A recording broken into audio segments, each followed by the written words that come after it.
Purdue football news. Welcome to the Gold and Black Radio pregame show as we get you set for Saturday's kickoff. Now here's your host, Kyle Chartis. The Boilermakers have to find fixes against the Owls at FAU on homecoming Saturday if they want to get back to 500 and take some momentum into Saturday.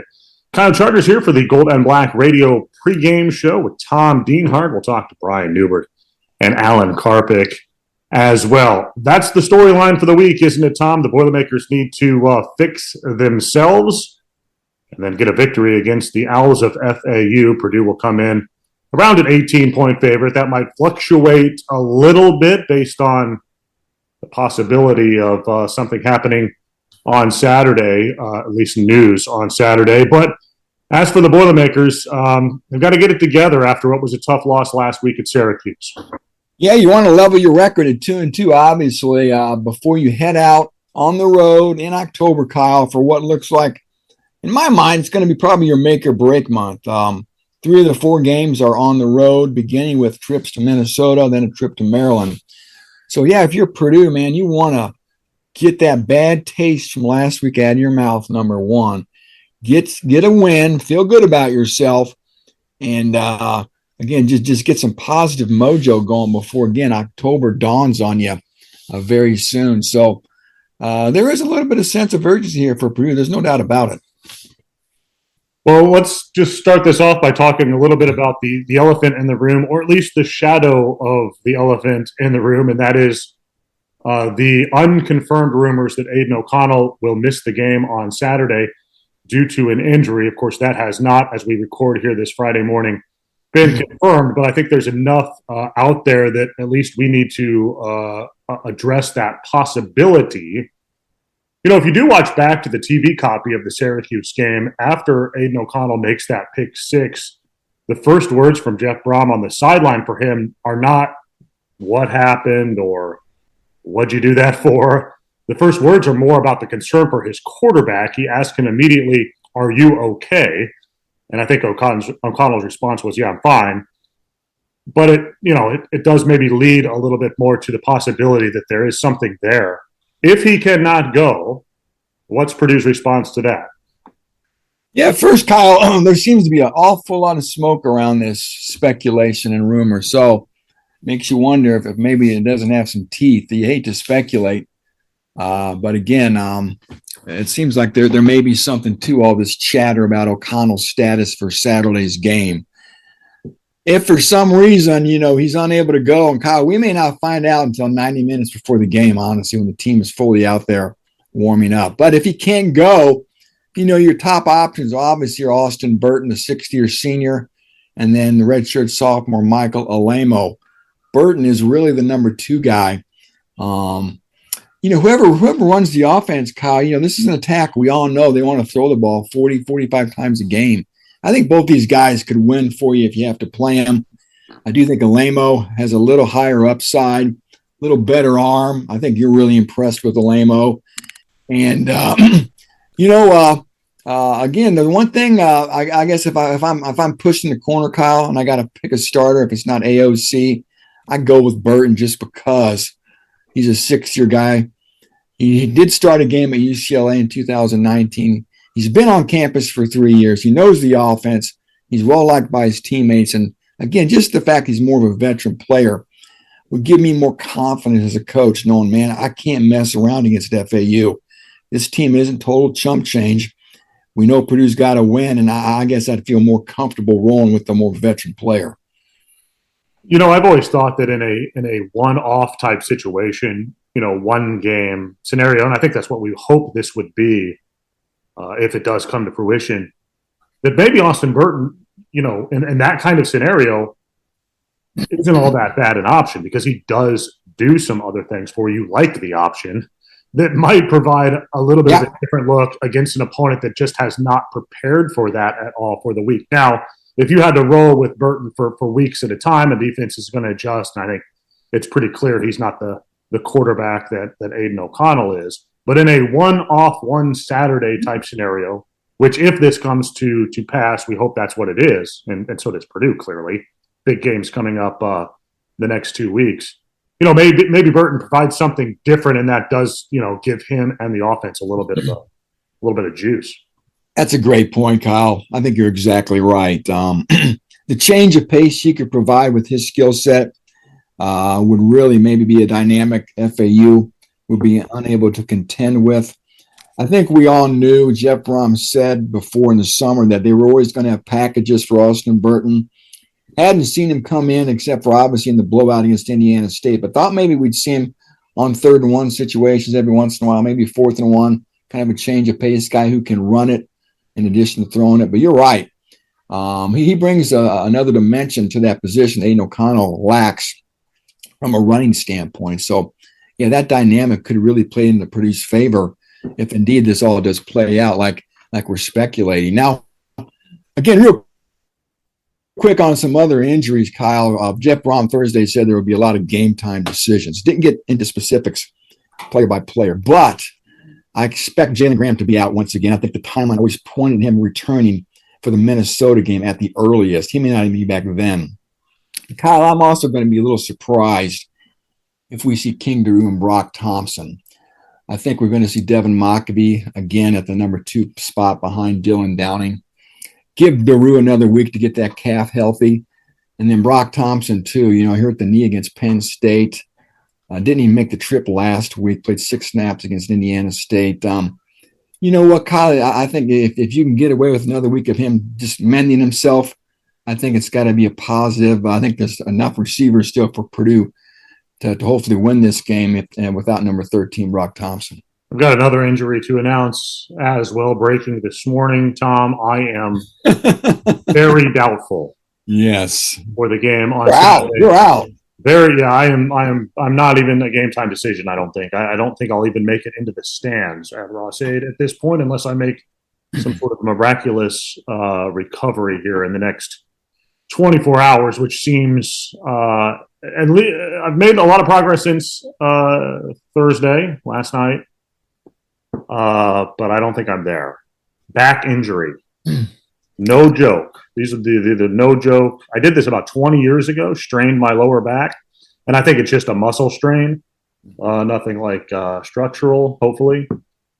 But, I ended up in the emergency room for about 6 hours last night, pumped full of drugs that didn't seem to be having any effect. So I did make it home. I feel a little bit better this morning, which is good. But I think you're going to have to list me out for tomorrow.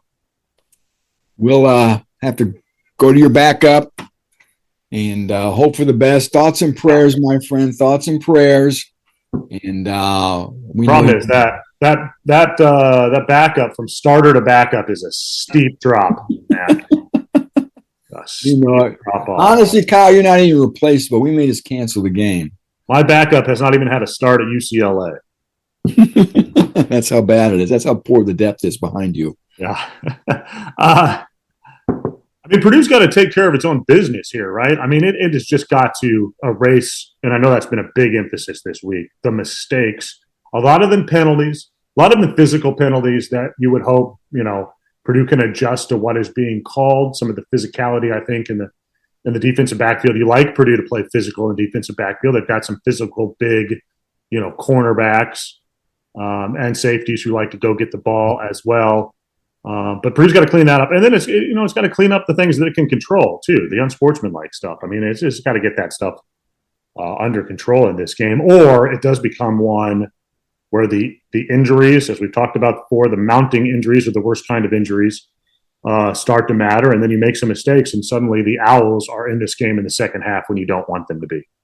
Yeah, don't make their job any easier, right? And like you said, that begins with not committing silly penalties, the unsportsmanlike conducts. The meltdown, Kyle, late last week at Syracuse was epic. It was disastrous. It was an embarrassment, too, honestly. Purdue goes up late with the touchdown, 51 seconds to go.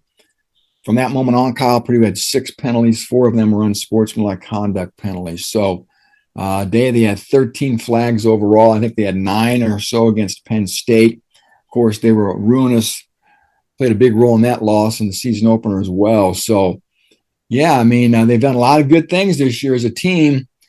But again, the penalties, boy, that's been the big bugaboo. And of course, Coach Brom talked about addressing that all week with his players. I think the message has been received, Kyle.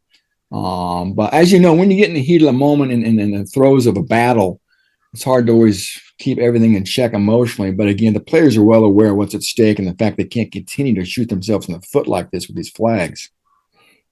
All right, let's take a break. We will come back. We'll talk to Brian Newbert a little bit later, get his perspective on the game on Saturday. Alan Carpenter as well to take a glance around the Big Ten. We will do all that and much, much more on the Golden Black Radio pregame show. Hey, this is Storm Team 18 meteorologist Lisa Montgomery. We're getting ready for the big game against Florida Atlantic at Ross-Ade Stadium. Kickoff time is at 7:30, and we're looking good. Slight chance for a few sprinkles. Otherwise, it will be dry with partly to mostly cloudy skies. At kickoff, 7:30, we're looking at a temperature of 72 degrees. Halftime will drop to 66 with partly to mostly cloudy conditions. And on your way home, as you head home from Ross-Ade Stadium, we'll be looking at partly to mostly cloudy skies with a temperature of 64 degrees. Go Boilermakers! This is Storm Team 18 meteorologist Lisa Montgomery.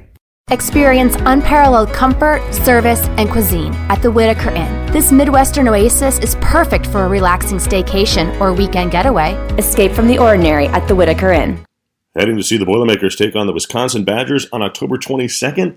Sign up to win 4 tickets and an overnight stay at Sand Valley, a Midwest resort located just an hour and a half from Madison.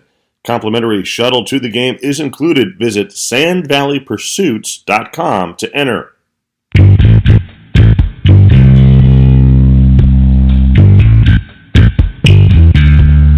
It's time to break it down as we go in-depth about Purdue's opponent. Hey, pleased to be joined by Ken Levica, who works for ESPN West Palm and is the voice of Florida Atlantic University football. Ken, thank you for swinging by, dropping some owl knowledge on us. I guess a good place to start would be sort of give Purdue fans a sense of what to expect from the FAU offense on Saturday night. Yeah, will do. And it'll be nice to be back in Big Ten country. I grew up as an Illinois fan, but it'll be nice to be back in West Lafayette. Been there a couple of times. And as far as FAU's offense is concerned, it's going to be trying to get back to what had it going into last weekend, the 9th best in the nation in total offense. FAU got off to a quick start against UCF and really used the ground game. You're going to see featured 2 backs, Larry McCammon, Zabari Mobley, 2 primary backs. They truly almost completely split time together in the backfield. And then you're going to see a speed option in Johnny Ford. He's a USF transfer. But Larry McCammon and Zabari Mobley have really taken on that bulk role. That is what FAU wants to do primarily, is set the framework on the ground before N'Kosi Perry, the former Miami man, gets involved. He's got a big right arm.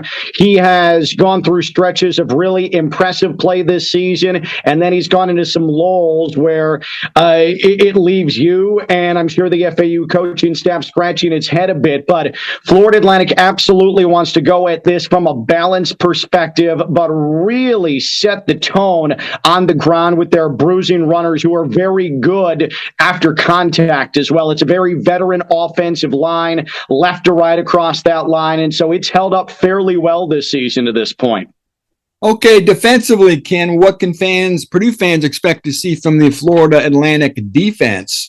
As you'd imagine, with aside from South Florida that primarily has Florida products on it, the defense is extremely quick. UCF known for their speed with the offense, the tempo, and Florida Atlantic was very, very sound for a good majority of the game Saturday, despite the score getting lopsided from a speed component. There are injuries on this defense that certainly haven't helped the cause, including the big 330-pound nose tackle Evan Anderson, who doesn't appear as if he's going to play again on Saturday.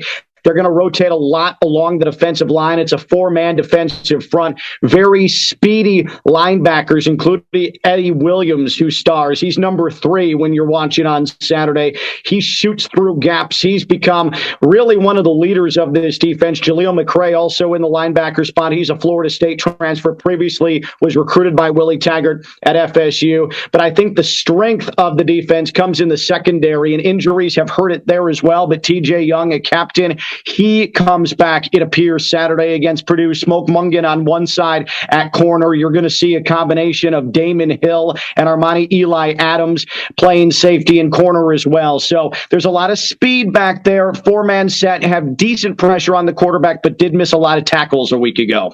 Okay, Ken, bottom line, how do you see this game unfolding Saturday night in Ross-Ade Stadium? Well, it's going to be a big crowd. We know that. And this is going to be a very focused Purdue team coming off the loss at Syracuse, you would imagine. FAU is very familiar with Jeff Brom. He was a quarterbacks coach under Howard Schnellenberger for a season at FAU, and Florida Atlantic played against Coach Brom several times when he was the head man at Western Kentucky. You know what the offense is going to look like. You know you're trying to get receivers in space. You have an NFL prospect quarterback. I think that FAU hangs in there for a while. The secondary is going to be game to what Purdue wants to do, and Florida Atlantic is going to hang in this game if it can limit the mistakes that torpedoed it against UCF. If Florida Atlantic can force a couple of turnovers, and they had a couple of big turnovers forced last week against the Knights, then they hang around in this game. But if Florida Atlantic is its own worst enemy, like it was in the loss at Ohio and in the second half against UCF, Purdue will pull away. But Willie Taggart will tell you as well, if FAU can check the boxes when it comes to being fundamentally sound, being disciplined, and to getting the job done, I think they're game for Purdue. I do think that there's an opportunity that all the fans are sticking around seeing a game into the fourth quarter. Ought to be very interesting, Ken. We appreciate you giving us some insight into Florida Atlantic, and we look forward to seeing you on Saturday night, Ken. Once again, Ken Levicka of ESPN West Palm and the voice of Florida Atlantic University Athletics. Thank you very much, Ken. My pleasure. Thank you. At Purdue Federal Credit Union, it's about a relationship. A relationship that goes where you go, wherever you are in life. A relationship that's committed to free financial wellness resources, lower fees, and innovative digital banking solutions. Because we believe in people helping people. Let's build your financial future together. Purdue Federal Credit Union, your trusted financial partner for life. Federally insured by NCUA. On the far end of Main Street in downtown Lafayette, you'll find East End Grill. Industrial and classic, the restaurant is built like a steakhouse but handles like a bistro. East End Grill's menu includes creative starters, simple chopped salads, burgers, fresh fish and steaks, and the signature shrimp and grits. The staff prepares every item from scratch and emphasizes simple meals that incorporate fresh, local, and seasonal ingredients. A warm and inviting dining room features a cozy bar that includes a great selection of craft beer, inspired cocktails, and a robust and expanding wine list. Whatever your entertainment needs are, a cocktail at the bar, dinner with family, or a special event in the private dining room, the energized and attentive staff is here for you. East End Grill in downtown Lafayette, welcome to our table. Broadcasting from Gold and Black World Headquarters north of Purdue's campus, this is the Gold and Black Radio Pregame Show.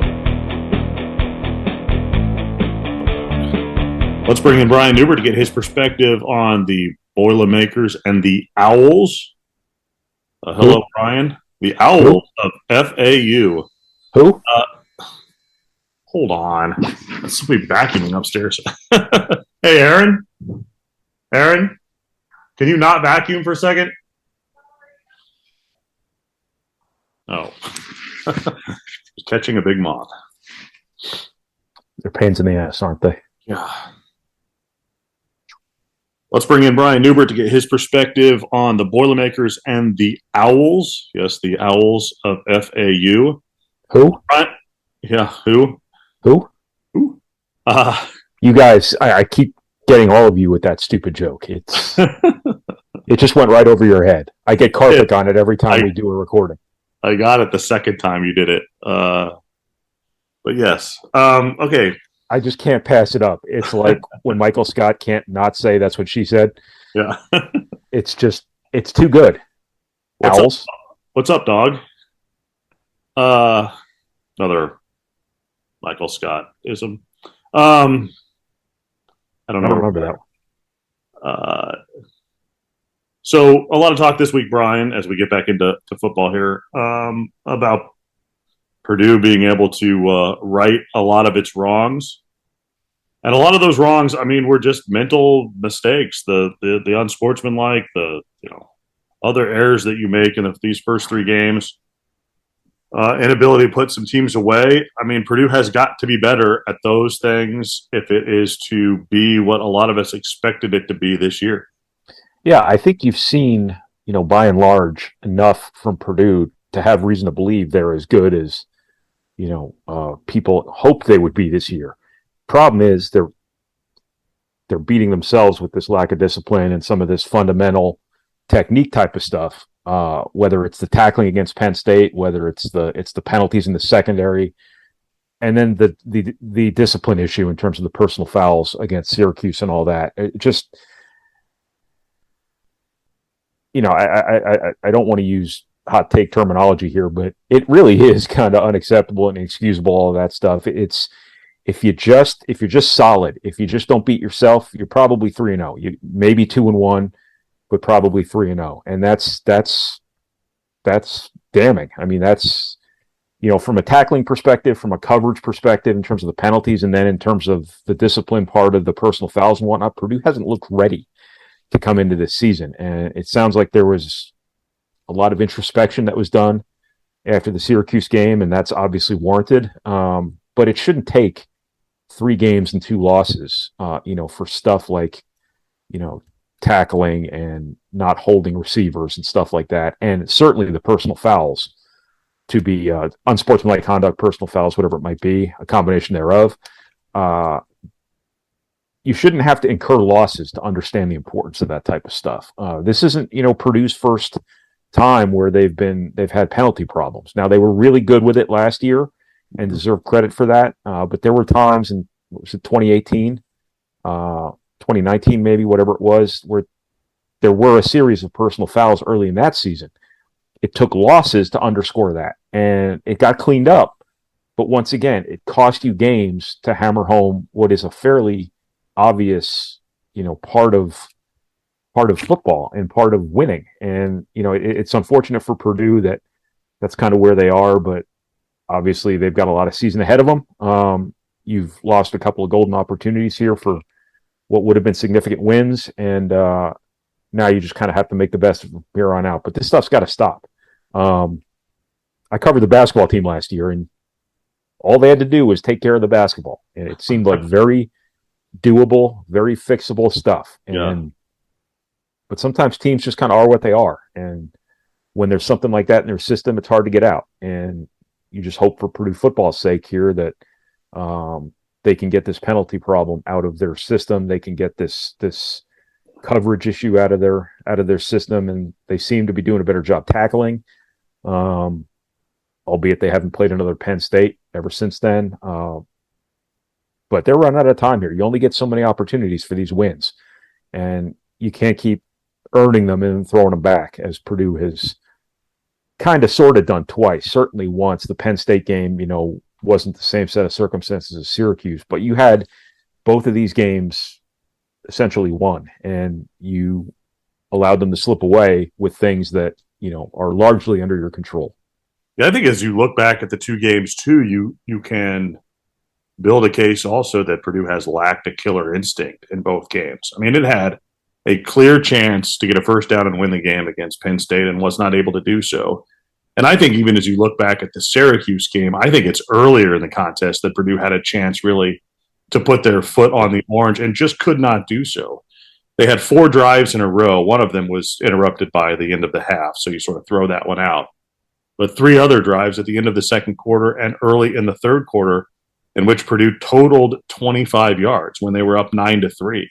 If you get a score, a field goal even, and go up 2 possessions in the game, it might completely change the outcome because Syracuse becomes potentially more one-dimensional throwing the ball, and it really couldn't do that very well, aside from the last play of the game. And Purdue just could not could not do that at that moment when another touchdown going up 16 or 17 to 3. The game's probably pretty close to over. Yeah, and that's kind of the other larger point I wanted to make, is that you're not giving yourself any margin for error in second halves when you can't score more than 9 or 10 points in the first half. This is when you have opportunities, especially. This is an offensive-minded program. It's kind of what they do. It's kind of their identity. You have the 6-year quarterback with the big arm. You have the capability to score points. Obviously, you don't have the balance you'd like to have offensively, and that really showed up, I thought, in 4-minute offense mode against Penn State more than anything. But I think that you just gotta get points on the board one way or another. Whether that's getting back to some of the creativity from Brahms' first year or two, whether that's just kind of scheming some more advantages, whatever it might be, you just got to get more points on the board here.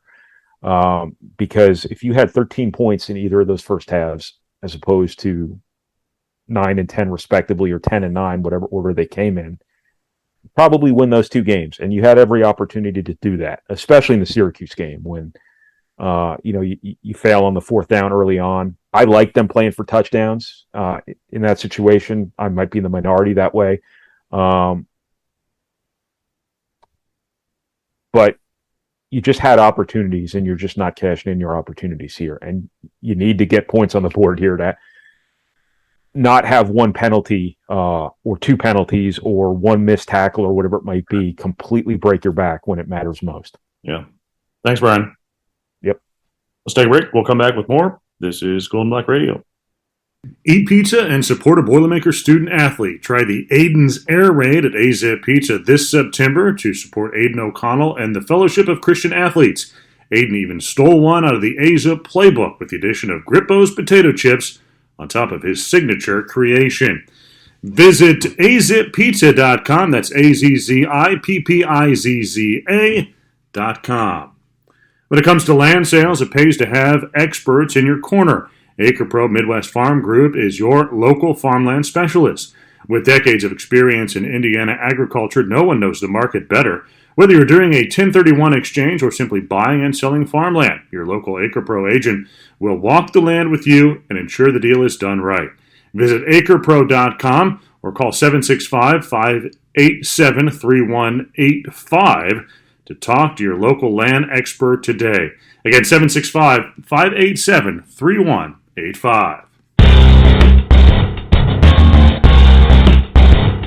What else is going on around the league? Let's take a look. It's the Big Ten Roundup. Let's bring in Alan Karpik to talk a little bit of Big Ten football and the Big Ten Roundup. 5 games outside of the homecoming game in West Lafayette that we will be looking at this weekend. Alan, let's start with a Big Ten game. Maryland playing at number 4 Michigan. That's a noon kickoff on Saturday. The Wolverines are favored by 17 points. This has been a pretty good Michigan team. I don't want to say it's flying under the radar because it's the 4th-ranked team in the country. But, I think there are some other teams in the Big Ten East that have garnered attention. Obviously, Ohio State, Penn State's off to a good start. But, man, Michigan is pretty good. It's pretty well-rounded, very balanced team, and we'll see how it does against a Terps team that is okay, can score a little bit.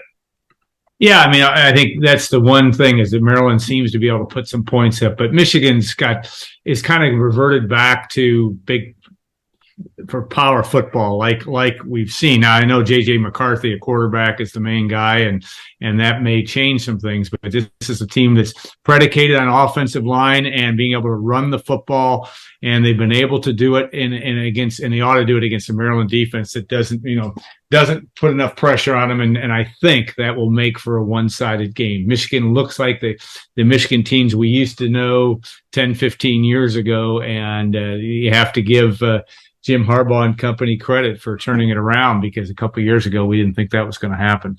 There are 3 Big Ten West teams that are playing in conference games this weekend. The first one we'll talk about is Minnesota playing at Michigan State. That's a 3:30 kickoff on Saturday.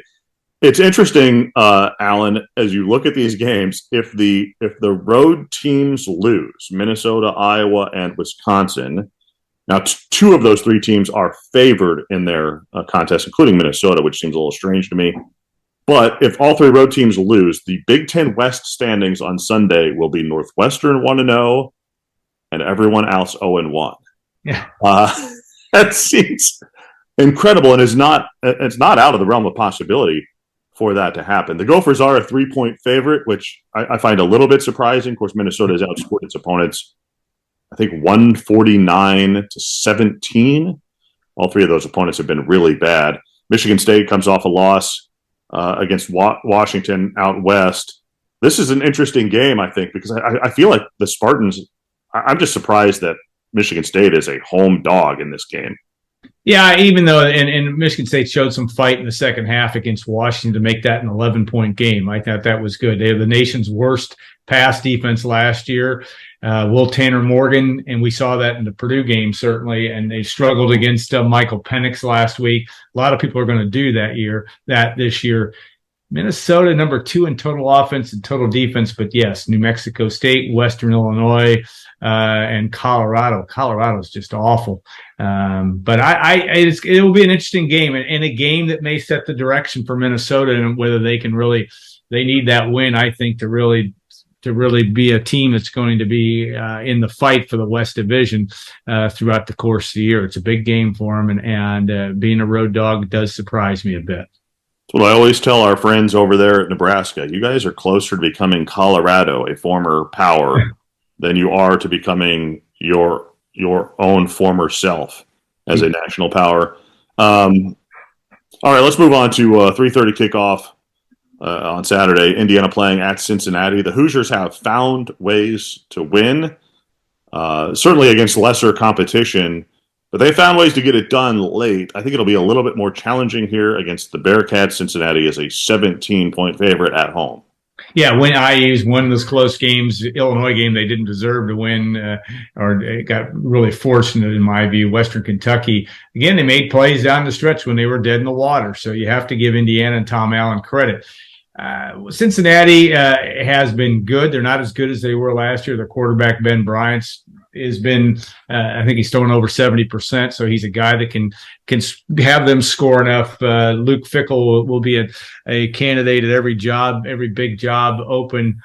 And yet he's done a great job there. And that's why. And I still expect them to roll over Indiana pretty easily. 4 primetime games again on Saturday in the Big Ten. I guess we should get used to that. And then here in a couple of years, we'll get used to that 10 p.m., the prime time game. 7 o'clock, yeah. Iowa travels to Rutgers. The Hawkeyes are favored by 7.5. This is just a great game. Iowa's favored by 7.5. Rutgers, which is undefeated somehow, is at home. The over-under in this game is 34. Yeah. 34. Wow. Iowa was better last week against a really bad Nevada team, but we'll see against, I guess we'll call this big boy football playing at Rutgers. Yeah, I don't know what to think on this one because I like some things that Greg Schiano's doing and the way that this program is getting better. But think about this. Iowa ranked last in the conference in total offense, 218 yards a game, and second to last is Rutgers at about 370. So that's 100 and, if my math is right, 153 yards between the two, and neither of them are very good. But Iowa finds ways to get, I don't know what to think about this game, but I think Iowa, it might be again a 6-4 game. We've been saying that a lot this year. But Iowa has got, I think, gets out of there with a win just by slugging it out. Maybe just a little bit tougher than Rutgers. Want the runner over. Iowa gets 2 of its receivers back. I think 2 of its starters or expected starters return this week, so maybe that will help. Do they get Charlie Jones back? Oh, yeah, no, they don't. Okay, no, you're right. I think that they can't be as bad as they've been. And Kirk Ferentz and company do figure out a way to put stuff together. And they've got a good foundation of a really good defense and special teams. So, if the offense can just become the least bit serviceable, they'll win it. They'll win their share of games. Not a lot, but their share.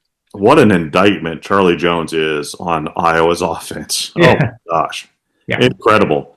Wisconsin plays at Ohio State, 7:30 on Saturday. The third-ranked Buckeyes are a 19-point favorite against Bucky.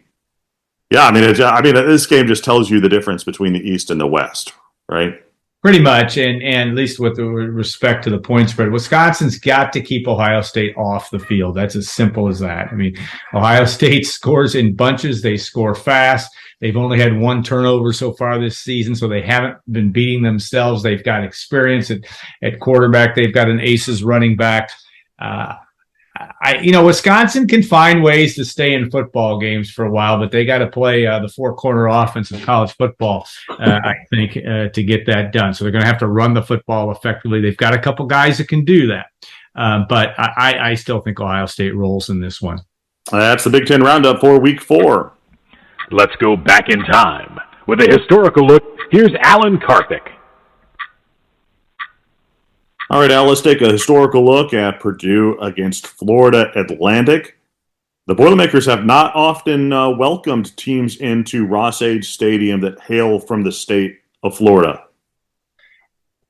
True, and it's been all the way back to 1998 and Purdue's win over Central Florida is the last time that a Florida team has shown up in Ross-Ade Stadium.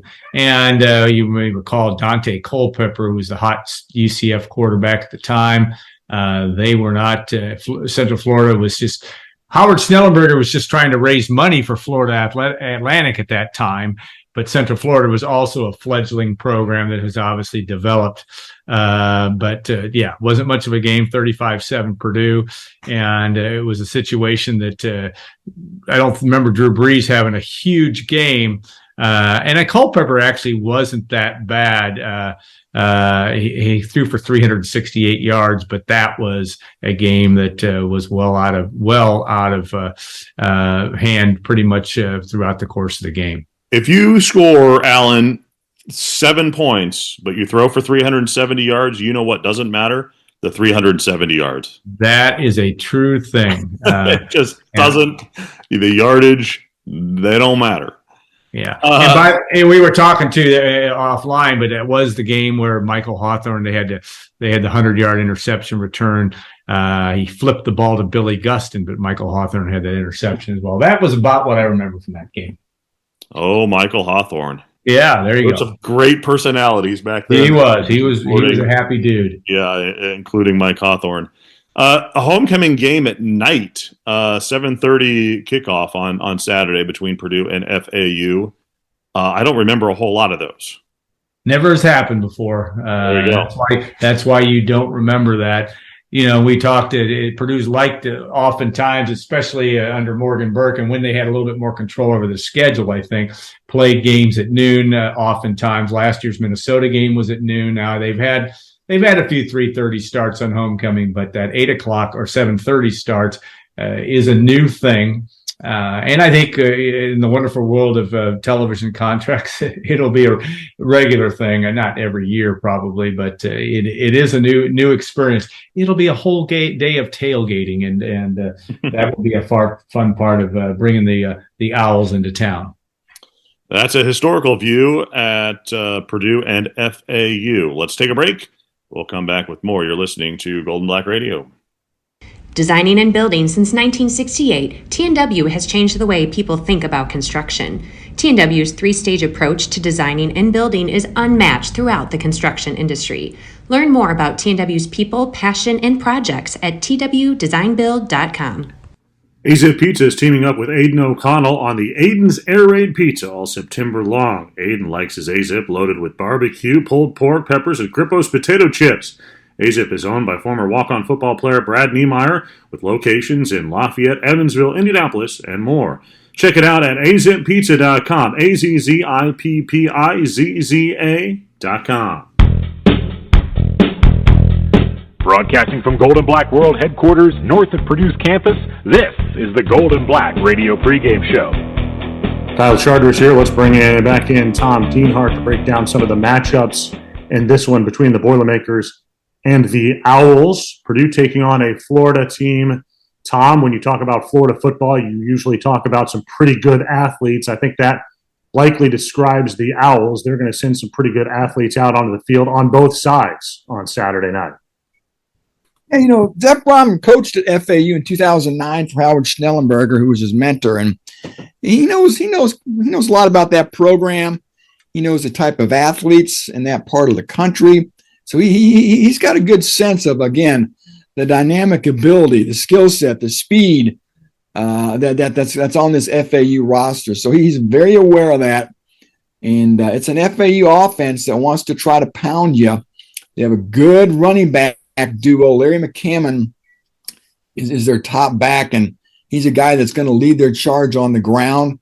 N'Kosi Perry's the quarterback. He spent, I think, about the first 3 years of his career, Kyle, at Miami, Florida, playing quarterback, was the starter there for a while, too, before he lost the job. He's another good athlete who's a solid thrower. So they've got some weapons, and, this isn't a total layup team as far as getting a victory goes, Kyle. This is a team that if you let them stay in the game and maybe break off a few big plays for touchdowns, it could make for some nervous moments in Ross-Ade Stadium. Seems like it should be a pretty similar game plan for Purdue's defense to last week. It tried to slow down the running game of the Owls, force the game into the quarterback's hands. Now, he has thrown 10 touchdown passes, not a whole lot of yardage. Purdue tried to do that against Garrett Schrader last week and had a lot of success until the very last throw of the game, unfortunately, for Purdue. But it seems like that should be, part of the game plan again for Purdue's defense today. Try to get some turnovers off that, which it wasn't able to do, at least without being called back by penalty last week against the Orange. I think you hit the nail on the head there.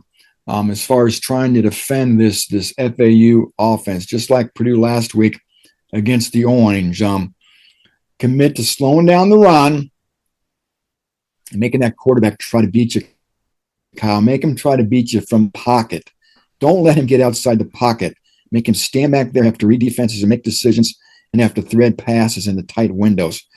This is a guy, if you rush him too much or blitz him, he gets outside, he can beat you with his feet too. So very similar game plans you would think from last week to this week as far as defending the opposition's offense. And again, for the Purdue offense, Aidan O'Connell or not, I think maybe you still try to see if you can dominate these guys a little bit up front. Maybe lean on the ground game a little bit more, even without King Drew if he didn't play.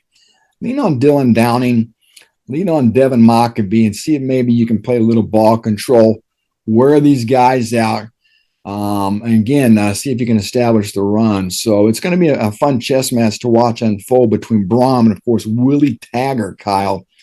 Willie Taggart, like Jeff Brom at one time, was the Western Kentucky head coach.